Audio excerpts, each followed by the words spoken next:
बच्चों, स्वागत है सबका आज के सेशन में। और आज मैं बात करूंगा रिलेशन एंड फंक्शन की। सभी बच्चों को रिलेशन फंक्शन में बहुत ज्यादा दिक्कत आती है, तो अगर आपने ये कॉन्सेप्ट अच्छे से सीखा है तो आज के बाद आपको प्रॉब्लम नहीं आने वाली है। मैं फंक्शन को बहुत अच्छी इजी तरह से सब एक्सप्लेन करने वाला हूं। आज के बाद आपको प्रॉब्लम नहीं आएगी। और जिसने फंक्शन की प्रीवियस वीडियो नहीं देखी है, जाके आज ही देख लीजिए। चैनल पर 11th-12th की कंप्लीट वीडियोस आपको मिलने वाली है। तो आइए शुरू करते हैं। देखिए, कल मैंने फंक्शंस के बारे में बताया था। डिफरेंट फंक्शंस मैंने प्रीवियस वीडियो में बताए हैं, जैसे identity function, constant function, polynomial function, greatest integer function. बहुत सारे फंक्शन हमने सीखे। आज बेसिकली मैं बात करूंगा टाइप्स ऑफ फंक्शन। और उससे पहले मैं रिकॉल करा देता हूं व्हाट इज ए फंक्शन। ये आपको पता होना चाहिए। तो देखिए, फंक्शन क्या होता है मैं आपको बताता हूं सिंपल से डायग्राम से। एक रिलेशन हमें दे रखा है, मान लीजिए x का y से हमें दे रखा है। ये 1 2 3 ले लेता हूं और ये a b c ले लेता हूं। एक का रिलेशन a से है, दो का रिलेशन b से है और तीन का c से है। तो ये हमारा क्या हो गया, एक परफेक्ट एग्जांपल हो गया किसका, फंक्शन का। क्यों? फंक्शन की मैंने एक शॉर्ट वीडियो भी आप लोगों के लिए बनाई हुई है। क्या बनाया था मैंने, एक इनपुट, ठीक है, इज इक्वल टू एक आउटपुट। यानी कि एक इनपुट का एक ही आउटपुट अगर जहां पर हो रहा है उसको फंक्शन बोल देंगे। यहां पर एक का रिलेशन ए से था, दो का रिलेशन बी से था, तीन का सी से है। कोई भी दो बार रिलेशन नहीं आ रहा है। फॉर एग्जाम्पल, अगर मैं इसको कर देता बी से भी, तो मैं क्या देख रहा था कि एक का एक से भी है और बी का भी एक से है, या फिर एक का ए से भी है और एक का बी से भी है।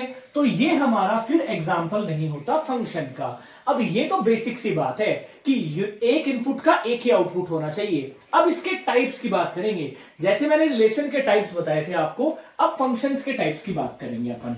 ठीक है, तो आज की क्लास में हम टाइप्स की बात करेंगे। मैं क्वेश्चंस भी बताऊंगा 12th बोर्ड एग्जामिनेशन में कैसे सवाल आते हैं आपके।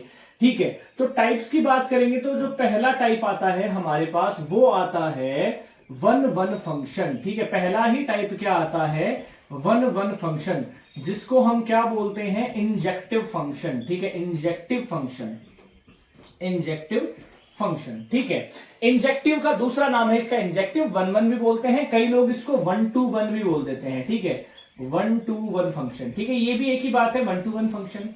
अब देखो, इस फंक्शन के बारे में अच्छे से समझो। वैसे तो नाम से ही थोड़ा थोड़ा क्लियर है कि 1 1 फंक्शन क्या होता है हमारे पास। यानी कि किसी भी एक नंबर का एक से, यानी कि वही फंक्शन की डेफिनेशन, एक इनपुट एक आउटपुट, उसी को 1 1 फंक्शन हम कहते हैं यहां से। तो यही चीज आपको ध्यान से सीखते हुए चलना है। जैसे मान लीजिए मैं एक फंक्शन आपको देता हूं सिंपल सा, मैं डेफिनेशन पे नहीं जाऊंगा, मैं एनसीईआरटी के सॉल्यूशन पे नहीं जाऊंगा, मैं डायरेक्ट आपको बताने वाला हूं ये सवाल कि करना क्या है आपको, करना कैसे है आपको। ठीक है, सिंपल सी बात देखिए, लेट्स से मैं एक क्वेश्चन ले लेता हूं। ठीक है, y बराबर में हमें दे रखा है एक्स स्क्वायर और एक रिलेशन है हमारा नेचुरल से नेचुरल नंबर का रिलेशन हमें दे रखा है। ठीक है, यानी कि x भी नेचुरल है, y भी नेचुरल है। अब मैं एक रिलेशन फाइंड करने की कोशिश करता हूं। अब रिलेशन में रोस्टर फॉर्म में ना लिख के मैं ओवल बनाऊंगा। जो मैंने आपको डायग्राम्स बताए थे, ये दो डायग्राम्स आप बना लेना। ये दो डायग्राम्स बहुत हेल्पफुल हैं। यहां पर भी नेचुरल नंबर आएगा और यहां पर भी नेचुरल। क्यों? क्योंकि नेचुरल से नेचुरल नंबर का ये रिलेशन था। अब मैं यहां वैल्यू रख लेता हूं 1 2 3 4 5 6 7 8 और ये चलती जाएगी। इधर भी मैं लिख लेता हूं 1 2 3 4 5 6 7 8 और चलती जाएगी। अब आप सोचिए, ये होता है डोमेन वाला पार्ट। ठीक है, ध्यान रखिएगा, मैंने बताया था कि जो वैल्यू हम पुट कर रहे होते हैं उसी वैल्यू को क्या डोमेन कहा जाता है। तो जो पहला वाला पूरा डायग्राम में आपको ओवल नजर आ रहा है वो डोमेन होता है किसी भी वैल्यू का। ठीक है, ये डोमेन वाला पार्ट है। डोमेन हमेशा इसी साइड से निकल करके आएंगे। और रेंज, और ये जो होता है ना सेकंड वाला, ये पूरा का पूरा होता है कोडोमेन। ठीक है, ये होता है कोडोमेन। और जो रिलेशन बन के यहां से आएंगे उसी को कहा जाता है रेंज। अब ध्यान देना है आप सभी को, अगर मैं यहां पर x की वैल्यू 1 पुट करता हूं, यानी कि मैं 1 की बात कर रहा हूं, तो आंसर y का क्या आएगा, 1 आएगा। बिल्कुल सही बात है, मैं इसको मिला देता हूं यहां पर। अगर x की वैल्यू 2 पुट करी जा रही है तो 2 का स्क्वायर 4 आएगा, मतलब 2 का रिलेशन किससे निकल के आ रहा है, 4 से निकल के आ रहा है। अगर मैं 3 रखता हूं तो यहां पर रिलेशन कितना आएगा, रिलेशन आएगा 9 से। तो आप लोग एक चीज पता लगा पा रहे होगे बहुत आराम से कि सर 1 का 1 से है, 2 का 4 से, 3 का 9 से है, 4 का 16 से, मतलब हर एक अलग इनपुट मिल रहा है और हर एक अलग आउटपुट है। मतलब इनपुट भी डिफरेंट डिफरेंट है और आउटपुट भी डिफरेंट है, सेम नहीं आ रहा कुछ भी। तो इसी को बोला जाता है 1 to 1 फंक्शन। अब स्टेटमेंट क्या लिखोगे, हर बे डायग्राम बना दोगे और स्टेटमेंट क्या लिखना है वो बता देता हूं। आप इसका स्टेटमेंट लिख देना, एनसीईआरटी के सॉल्यूशन पे मत जाना, हमें x1 x2 लेट नहीं करना है, डायरेक्ट हम करेंगे। तो मैं इसमें एक स्टेटमेंट लिख देता हूं, यहां देखिए, पहले डायग्राम बना देना 1 1 के लिए, फिर यही स्टेटमेंट चिपका देना, आपका सवाल कभी गलत नहीं होने वाला।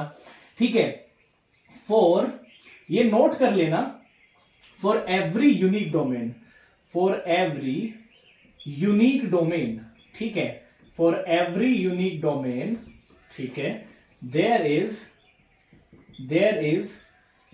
unique image, ठीक है, there is unique image। ये बस लाइन एक आपको याद रखनी है, for every unique domain। every unique domain का मतलब जब यहां से हम नंबर लेंगे, there is unique image।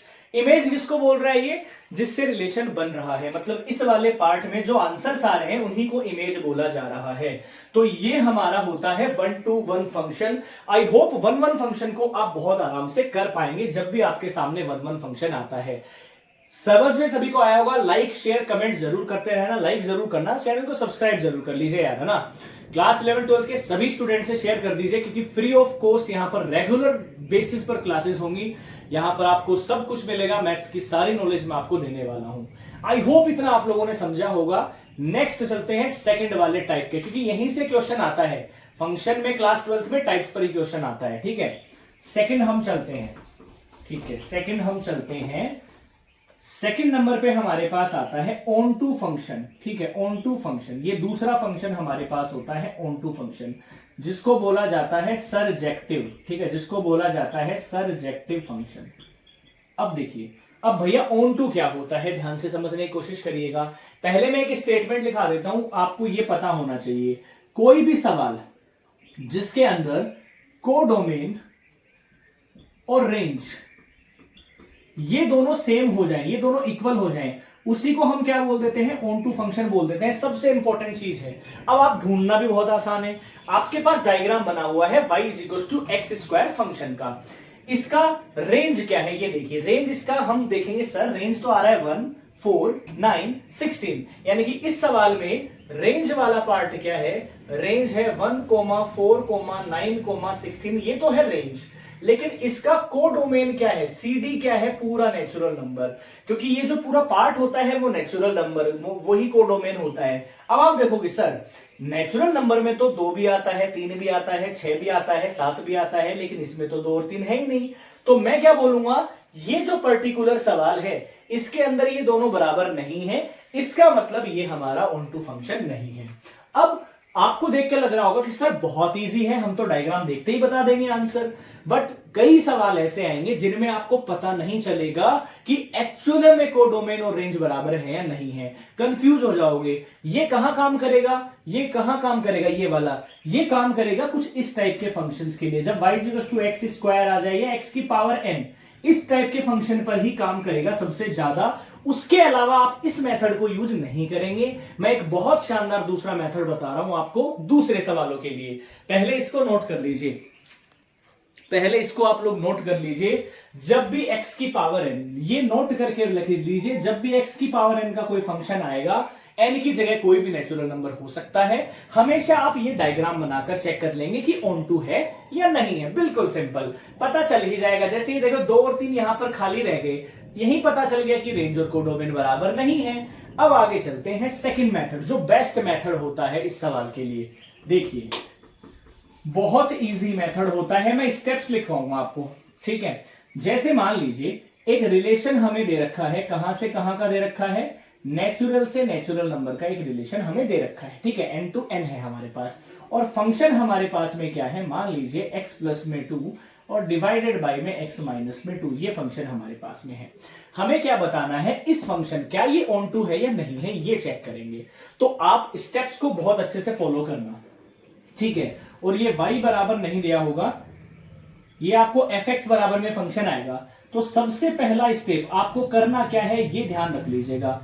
आपको सबसे पहले लेट करना है, जो fx है उसको y के बराबर लेट करना है। पहला ही काम यही करना है आपको। अब ध्यान रखिए, मैंने आपको क्या बताया था कि बराबर के इधर वेरिएबल है x, और x में ही मैं वैल्यू पुट करूंगा तो y का आंसर आएगा। सिंपल सी बात है, x पुट करता जाऊंगा y आंसर आता जाएगा, पुट करता जाऊंगा y आंसर आता जाएगा। तो ये जो पुट कर रहा हूं इसको डोमेन कहा जाता है, और जो आंसर आ रहा होता है लेफ्ट साइड में वो रेंज होती है। अब मैंने क्या किया कि fx को y के बराबर ले लिया। अब मैं क्या करूंगा, fx की जगह y रख दूंगा और ये सेम रखूंगा। ठीक है, ये मैं सेम रखूंगा, यहां प्लस ले लेता हूं। अब मैं इसको मल्टीप्लाई कर लेता हूं, क्रॉस मल्टीप्लाई, क्योंकि हमें सिंप्लीफाई करना पड़ेगा। तो ये आएगा xy माइनस का 2y बराबर में x प्लस में 2, इतना हमारे पास आ गया।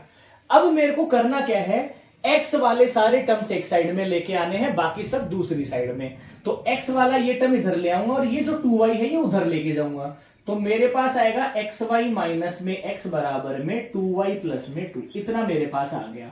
अब आगे देखिए, मैं xy में से x कॉमन ले सकता हूं। देखो यहां दोनों में x कॉमन है, तो आंसर आएगा y माइनस 1, और बराबर में कितना है 2y प्लस में 2।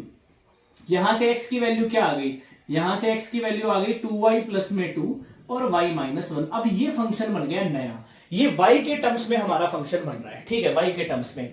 और मैंने y को क्या लिया था, fx की वैल्यू को ही मैंने y लिया था। fx तो रेंज निकाल के बताता था सर हमारा, भाई x की वैल्यू पुट करूंगा तो आंसर तो fx का ही आता है ना। तो fx तो रेंज था यहां पर, और इसी रेंज को मैंने इधर ले लिया है और लेफ्ट साइड में हमने x को रखा है। अब मान के चलो, भूल जाओ पीछे जो भी किया है। अब मेरे को एक बात बताओ, मैं आपको एक ये सवाल दे रहा हूं जिसमें फंक्शन है 2y plus 2 divided by y minus 1। मुझे ये बताओ इस पर्टिकुलर फंक्शन का डोमेन क्या होना चाहिए। सभी बच्चे अब की बार सवाल चेंज कर दिया है तो मिक्स नहीं करेंगे सवाल को, मेरे को इसका डोमेन बता दो। नया सवाल आ गया, पीछे भूल जाइए क्या दिया था। मैं फंक्शन दे रहा हूं y के टर्म्स में, y वेरिएबल का फंक्शन दे रहा हूं। अब आप इसका डोमेन के लिए क्या सोचोगे कि सर y की ऐसी वैल्यू जिसके लिए फंक्शन डिफाइन हो जाए वो डोमेन हो जाएगा। ठीक है, तो आप एक बात सोचिए कि y है ना, मैं एक नहीं रख सकता, एक के अलावा कुछ भी रख सकता हूं। ये मैंने बताया है बहुत डीप कॉन्सेप्ट में कि y अगर एक हो जाएगा तो नॉट डिफाइंड आ जाएगा, यानी कि इसका जो डोमेन होगा, यानी कि y कहां से बिलोंग करेगा, y बिलोंग करेगा ऑल नेचुरल नंबर्स जिसमें से एक माइनस कर देना है। ठीक है, अब देखो, अब सवाल का मजा आएगा आप सभी बच्चों को। ये y यहां पर क्या था, ये y यहां पर रेंज था। तो आपके पास इनडायरेक्टली इस सवाल की जो है वो रेंज निकल कर आ गई है, नेचुरल नंबर माइनस 1। ये रेंज है इसकी, बट इसका कोडोमेन क्या था, इसका कोडोमेन तो पूरा नेचुरल नंबर था। तो कहां ये दोनों बराबर आ रही है, कॉन्सेप्ट वही लगा दिया मैंने। यहां पर मैं देखूंगा कि sir range is not equal to codomain, तो मैं बोल दूंगा कि सर ये पर्टिकुलर फंक्शन तो हमारा ऑन टू नहीं है। बहुत आराम से आप पता लगाएंगे, मैं भी और एग्जांपल्स बताऊंगा आप सभी बच्चों को, बहुत अच्छे अच्छे एग्जांपल्स। बट एक बार आपने करा है, दोबारा से थोड़ा सा देख लेना, इसको पीछे करके वापस से देख लेना, पॉज करके देख लेना। बहुत इजी मेथड में मैंने आप लोगों को ये समझाया है। बाकी फिर भी किसी के समझ में नहीं आए तो कमेंट करके मुझे बता सकता है, इजी वे में हम ऑन टू निकालेंगे। अभी बहुत सारे फंक्शंस लेकर आ रहा हूं मैं, क्योंकि यही दो है, इन्हीं पर सवाल आपसे पूछा जाएगा बार बार। ठीक है, इन्हीं पर आपसे सवाल पूछा जाएगा। मैं एक और सवाल ले लेता हूं यहां पर, मैं एक और सवाल ले लेता हूं यहां पर कि हमारे पास में लेट से fx बराबर में, ये सेकंड एग्जांपल ले रहा हूं मैं, एक और क्वेश्चन ले रहा हूं। x माइनस में 3 है और एक है 4x प्लस में 2 है, या तो इस टाइप का आ रहा है, या फिर मेरे पास आ रहा है अंडर रूट में x माइनस 1 आ रहा है। सपोज करो दो सवाल मेरे पास में यहां पर है, मैं दोनों का आपको सॉल्यूशन बताऊंगा, दोनों को हम लोग चेक करेंगे कि क्या ऑन टू है या नहीं है। जो रिलेशन है वो हमें दे रखा है रियल। ठीक है, रियल से रियल का रिलेशन दे रखा है, मतलब आप सारे रियल नंबर ले सकते हो अब की बार। ठीक है, अब मैं बारी बारी से करता हूं। पहले मैं इस सवाल को करूंगा fx बराबर में अंडर रूट x माइनस 1। पहला स्टेप मैंने क्या बताया था, fx को आप y के बराबर रख लीजिए। ठीक है, चलो भाई कर लेते हैं। Let fx is equal to y, मैंने लेट करा है, जो fx था उसको मैंने y मान लिया है। अब मैं सब्स्टिट्यूट करूंगा तो ये तो y आ जाएगा और अंडर रूट में x माइनस 1 आएगा। अब आपको पता है जैसे ही लेट करते हैं तो x को लेफ्ट में लाते हैं, बाकी सब राइट में लाते हैं। ठीक है, दोनों साइड स्क्वायर कर दूं काटने के लिए, तो ये आएगा y स्क्वायर बराबर x माइनस 1। अब ये 1 इधर चला जाएगा प्लस का, तो यानी कि हमारे पास आएगा x is equal to Y square plus 1। अब आप एक बात बताओ, अगर मैं इस पर्टिकुलर फंक्शन का डोमेन बताऊं तो मैं क्या बोलूंगा, सर y कुछ भी रख दो, आंसर तो आना ही है, क्योंकि न्यूमरेटर में ही है, डिनोमिनेटर कुछ है नहीं। तो मैं बोल दूंगा कि y sir belongs to all real number, मैं यही बोल दूंगा कि सर y तो सारे रियल नंबर से बिलोंग कर रहा है। अब देखो y हमारा यहां पर क्या था, यहां हमने क्या माना था, fx को ही तो y माना है, यानी कि fx तो हमारा क्या था, आउटपुट था, क्योंकि इनपुट तो हम यहां रखेंगे, आउटपुट fx आएगा, तो ये हमारा सर रेंज था, और ये y यहां पर आ रहा है, तो हमने रेंज हमें पता चल गई सारे रियल नंबर है। अब रेंज अगर हमारे पास रियल है तो कोडोमेन भी तो भैया रियल थे, तो यहां पर तो मैं बोलूंगा कि सर रेंज और कोडोमेन बराबर आ गए हैं, मतलब ये वाला फंक्शन तो 1 on 2 हमारा दिखाई दे रहा है, बहुत आराम से आ रहा है। ठीक है, ये वाला जो सवाल है, ये पर्टिकुलर सवाल देखिए, ये आप लोग मुझे कमेंट करके बताएंगे कि क्या ये on 2 है या क्या ये 1 1 है, दोनों आप चेक करके बताएंगे मुझे। दोनों रियल नंबर्स आप ले सकते हैं, ऐसा डायग्राम बना सकते हैं, इधर भी सारे रियल नंबर नोट करो, इधर भी नोट करो, वैल्यू पुट करते जाओ, देखो आंसर क्या आता जाता है। तो उम्मीद है ये आप फंक्शंस को अच्छे से सीखे होंगे, क्वेश्चंस को अच्छे से समझा होगा कि ऑन टू कब होगा कब नहीं होगा। एक्सरसाइज खुद से स्टार्ट कर देनी है, जो क्लास 12 की एक्सरसाइज है 1.2, ये आपको खुद से करनी है। 1.1 प्रीवियस वीडियो देखा होगा, उसमें 1.1 बताया था मैंने। फिर भी अगर डाउट आते हैं तो कमेंट कीजिए, अपने सभी क्लास 11 12 के स्टूडेंट्स ग्रुप्स में इसको शेयर कर दीजिए, बिल्कुल फ्री है, कोई चार्ज किसी से नहीं है। जय हिंद, जय भारत।